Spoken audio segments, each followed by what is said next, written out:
This video is going to show you a technique for how you can work on your foster puppy or any other dogs in the home, how you can work on them staying calm when guests arrive and giving you some semblance of control when you've got people coming over, especially since some of the shutdown restrictions have lifted a little bit, so you may be having gatherings in your backyard now.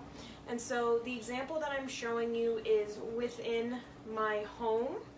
You could try this outside, but this is also something that you can use when you have people actually coming inside your home. And so the first thing to notice is that I've got my dog's bed laid out here. So I'm using that exercise that we've worked on before, and I'll review that a little bit. I've got his bed laid out, and then I've got my door right here. So there is not a lot of space between the bed and the door that I am going to be opening. And that's really important because I don't expect my dog to stay on his bed all the way across the room when I open the front door. That takes a lot of practice, that takes time. So I'm going to start out with the bed pretty close to where I'm going to be standing, and then over time I can increase that distance. This is just one technique for you to work with for keeping the dog calm when people come over. You can also put the foster puppy in their crate or in another room or tether them somewhere. So this is not a technique that you have to use, but it is an option for you if you want to do an active training session when somebody enters your home.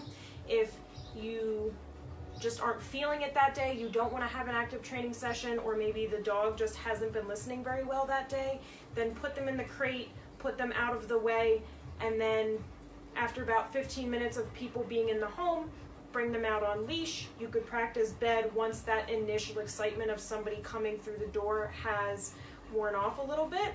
So you don't have to use this, but it is an option that you have available to you when you've got people coming into your home.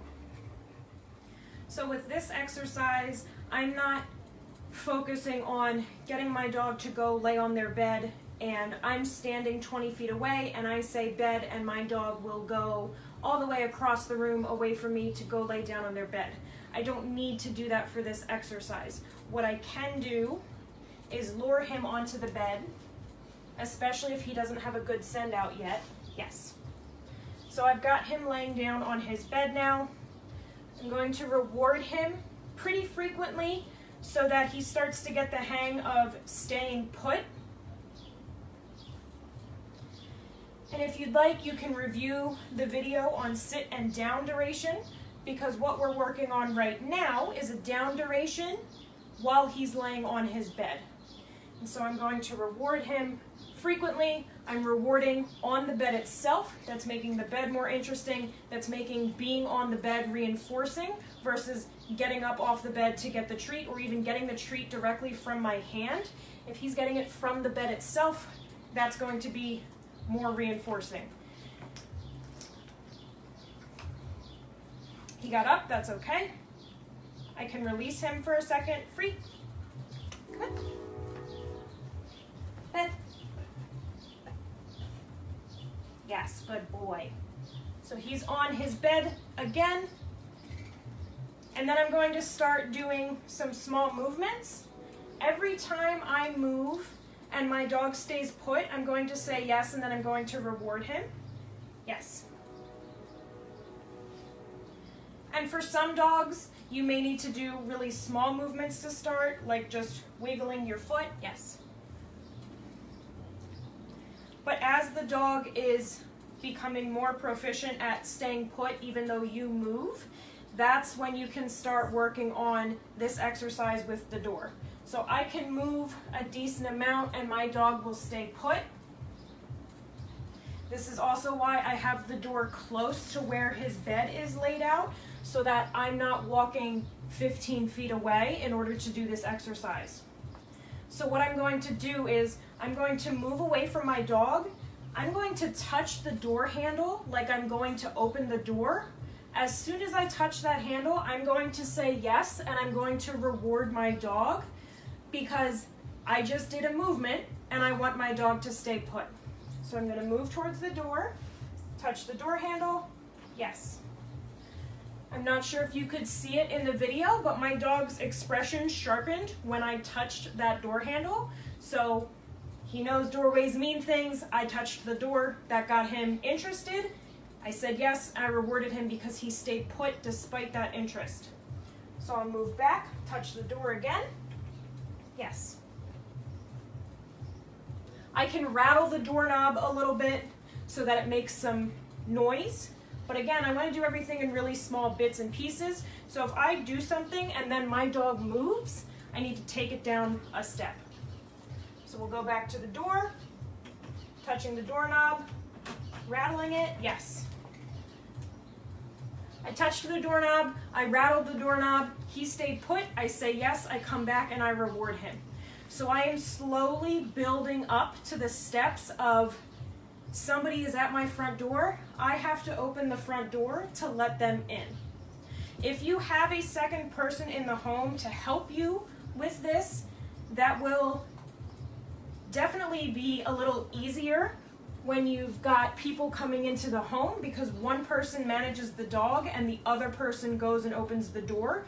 But you can also do this as a solo person in the home. It just will take maybe a little bit more practice, but that's going to depend on the dog. So he stayed put despite all my talking and all of my hand movements. I'm going to release him so that he can take a break, and then we'll keep going. All right, we took a little bit of a break, so now we will keep going with this exercise. Since we took a break, I'm going to start back at the step that I was at before I go to another level.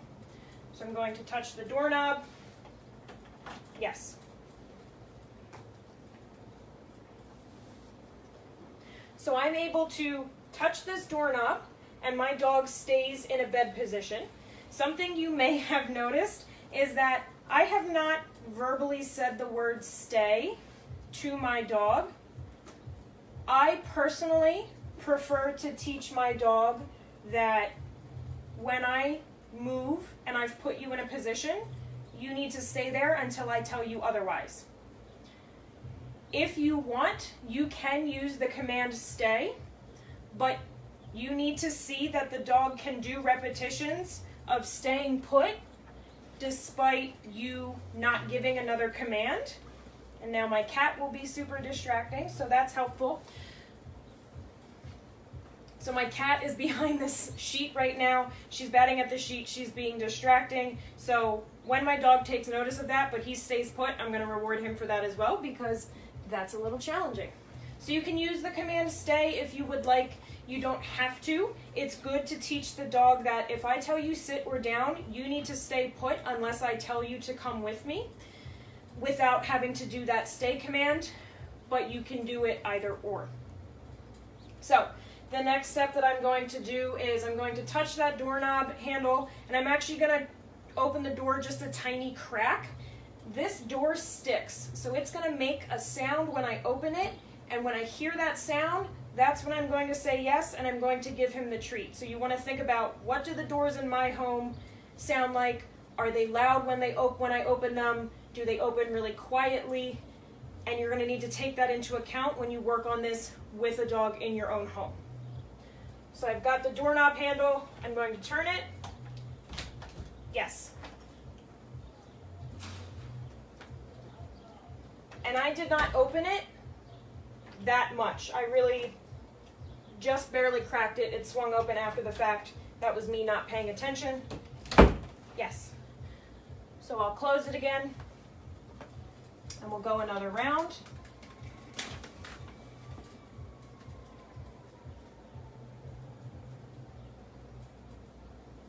Sit. Good boy. So my dog popped up there before I asked him to get up. I'm not going to give him a reward for then laying back down because I did have to give him a cue. But now that he's been staying there for a couple moments, I'll ask him for a puppy push-up and then we'll keep going. Sit. Yes. Down. Sit. Good boy. Down. Yes. I'm going to crack the door. Yes.